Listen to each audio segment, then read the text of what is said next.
এই ভিডিও প্রেজেন্টেশনের মধ্যে দিয়ে আমি মড রুবিনের লেখা কবিতা mystery of the talking fan নিয়ে আলোচনা করব। বর্তমানে এই কবিতাটি সিবিএসসি বোর্ডের ক্লাস 7-এর অন্তর্গত।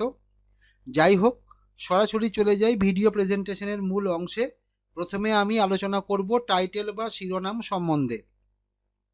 তো দেখো, টাইটেল বা শিরোনাম 5টা ওয়ার্ড নিয়ে তৈরি। Mystery of the talking fan. দেখো, প্রথম দেখি আমরা শেষ দুটো ওয়ার্ডকে, টকিং ফ্যান, কথা বলা ফ্যান। তা আমরা জানি ফ্যান একটা ইনঅ্যানিমেট বা জড়বস্তু, এটা কথা বলতে পারে না। তাহলে এখানে কিন্তু আমরা শুনতে পাচ্ছি বা জানতে পারছি টাইটেল থেকে যে ফ্যান কথা বলছে। তাহলে আমরা এখান থেকে অনুমান করতে পারি ফ্যান কখন কথা বলে। তো ফ্যানে যখন দেখি আমরা যে গ্রিজ ঠিক মতো দেওয়া হয়নি বা ফ্যানটা ঠিক মতো সার্ভিসিং করা হয়নি, তখন ফ্যানের মোটর থেকে একটা ক্যাচ ক্যাচ শব্দ হয়। তাহলে ফ্যানের যে একটা শব্দ হচ্ছে because of some mechanical defect, যান্ত্রিক ত্রুটি, সেটাকেই কিন্তু টকিং ফ্যান হিসাবে কবি কল্পনা করছেন। এবং যেহেতু ফ্যান ইনঅ্যানিমেট, জড় বস্তু, ফ্যান কথা বলে না, তাই কবি কিন্তু মিস্ট্রি ওয়ার্ডটিকে ইউজ করেছেন। মিস্ট্রি মিনস রহস্য। তাহলে মিস্ট্রি কাকে বলে? Mystery refers to a kind of incident, an incident the reason of which has to be explored. তাহলে মিস্ট্রি বলছে সেই ঘটনাকে যার কারণটাকে আমাদেরকে খুঁজে বের করতে হবে। তা দেখা যাক কবি এখানে ঠিক কি বলতে চাইছেন। আমরা যেটা মনে করলাম টাইটেল থেকে সেটা বলতে চাইছেন, না তিনি অন্য কিছু বলতে চাইছেন। দেখা যাক কি বলছেন। Once there was a talking fan.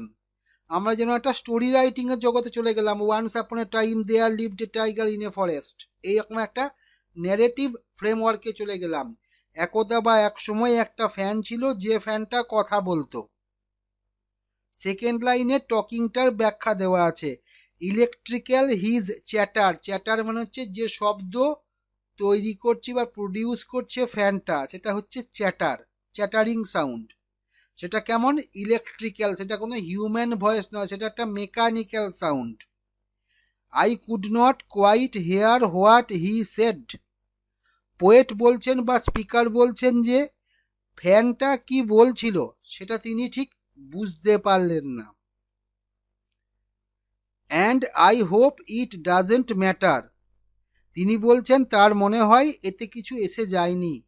ফ্যানটা কি বলতে চাইছে ওই শব্দ করে সেটা তিনি বুঝতে পারেননি।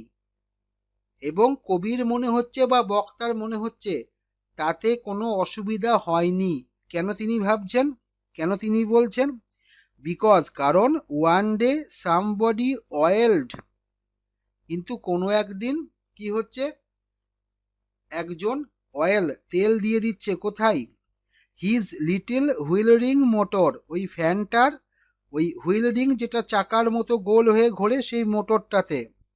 And all the mystery was spoiled, এবং যে ফ্যানটার মধ্যে মিস্ট্রি ছিল, ফ্যানটা যে কথা বলছিল সেই মিস্ট্রিটাই নষ্ট হয়ে গেল, ফ্যানটার ইলেকট্রিক্যাল সাউন্ডটাই নষ্ট হয়ে গেল। He ran as still as water, ফ্যানটার যখন মোটরটাতে অয়েলিং করা হয়ে গেল তারপর থেকে ফ্যানটা জলের মতন মসৃণভাবে ঘুরছিল, আর কোনো শব্দ করেনি।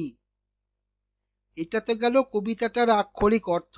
এবার কবিতার যদি ডিপার মিনিংয়ে আমরা যাই তাহলে আমরা বলতে পারি বা ভাবতে পারি ফ্যানটা হচ্ছে পরিবারের সেই সদস্যের একটা সিম্বলিক রূপ। কোন সদস্য সিম্বলিক রূপ? যে সদস্য নীরবে পরিবারের জন্য সার্ভিস দিয়ে যায় এবং তার যে বেসিক কিছু চাহিদা রয়েছে, সেই সদস্যের বেসিক কিছু চাহিদা রয়েছে সেটার দিকে কিন্তু কেউ খেয়াল করে না। তার ফলে সেই ব্যক্তিটিকে, পরিবারের সেই নিঃস্বার্থভাবে সেবাকারী সদস্যটিকে তার মুখ খুলতে হয়, তাকে প্রতিবাদ করতে হয়, তাকে বলতে হয় যে আমার এগুলো প্রয়োজন। তখনই পরিবারের বাকি লোকরা তাকে তার চাহিদার জিনিসটি সরবরাহ করে। তাহলে আমি এখানে ঠিক কি বলতে চাইলাম? ফ্যানটি হচ্ছে একটি সিম্বল। কার সিম্বল? তাহলে the fan symbolises the person in the family who selflessly renders his or her service for the family. তাহলে ফ্যানটি হচ্ছে সেই লোকটির প্রতিনিধি যিনি স্বার্থহীনভাবে পরিবারের জন্য কাজ করে যান।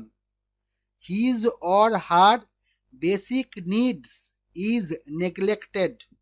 তিনি পুরুষ হন বা স্ত্রী হন, তার যে ন্যূনতম চাহিদা সেটাকে সবাই অবহেলা করে। That is why that person has to be vocal. সেই কারণে সেই ব্যক্তিটিকে কথা বলতে হয় about his or her needs, তার প্রয়োজন সম্বন্ধে। দ্যাট ইজ হোয়েন, তখনই, দ্যাট পারসন গেটস, তখনই সেই ব্যক্তিটি পাচ্ছে, কি পাচ্ছে? His or her basic needs, তার প্রয়োজনীয় জিনিসপত্রগুলি। একইভাবে আমরা বলতে পারি ফ্যানটি কিন্তু নিঃস্বার্থভাবে বাড়ির ওই রুমে থাকা সকল লোককে হাওয়া দিয়ে যাচ্ছে। সবাই তার হাওয়া নিয়েই যাচ্ছে, কিন্তু নির্দিষ্ট সময় অন্তর ফ্যানটিকে যে অয়েলিং করতে হবে, তার মোটরে যে তেল দিতে হবে, গ্রিস দিতে হবে, এটা কিন্তু আমরা ভুলে যাই। তাহলে এখানে কিন্তু কবি খুব একটা মজার কবিতার মধ্যে দিয়ে একটা কিন্তু গুরুত্বপূর্ণ লেসন বা বার্তা পৌঁছে দিয়েছেন। এই ছিল এই কবিতাটির সম্বন্ধে আলোচনা। আশা করি এই কবিতাটির সম্বন্ধে তোমাদের ইনার মিনিং এবং লিটারাল মিনিং দুটোকেই আমি স্পষ্ট করে বোঝাতে পেরেছি। এই কবিতা সংক্রান্ত তোমাদের যদি কোনো প্রশ্ন থেকে থাকে তোমরা ভিডিও প্রেজেন্টেশনে কমেন্ট সেকশনে জানিও। একটি গুরুত্বপূর্ণ ঘোষণা, আমি এই ইউটিউব চ্যানেল থেকে প্রিন্টেড কোশ্চেন এবং আনসার এবং বেসিক্যালি আরও textual study material, that is word notes, paraphrase, এগুলো প্রোভাইড করছি। তোমাদের এই জাতীয় কোনো প্রশ্ন উত্তরের প্রয়োজন হলে তোমরা আমার সঙ্গে হোয়াটসঅ্যাপ নাম্বারে যোগাযোগ করবে। আমার হোয়াটসঅ্যাপ নাম্বার 9434581673। এই হোয়াটসঅ্যাপ নাম্বারটি তোমরা আমার চ্যানেলের ডেসক্রিপশনেও খুঁজে পেতে পারো। ভিডিও প্রেজেন্টেশনটি শেষ করবার আগে সকলের কাছে অনুরোধ রাখছি, আমার চ্যানেলটিকে সাবস্ক্রাইব করবে, আমার ভিডিও প্রেজেন্টেশনগুলিকে বন্ধুদের মধ্যে শেয়ার করবে, তোমাদের মূল্যবান মতামত ভিডিও প্রেজেন্টেশনের কমেন্ট সেকশনে জানিয়ে আমাকে উৎসাহিত করবে। সকলকে ধন্যবাদ।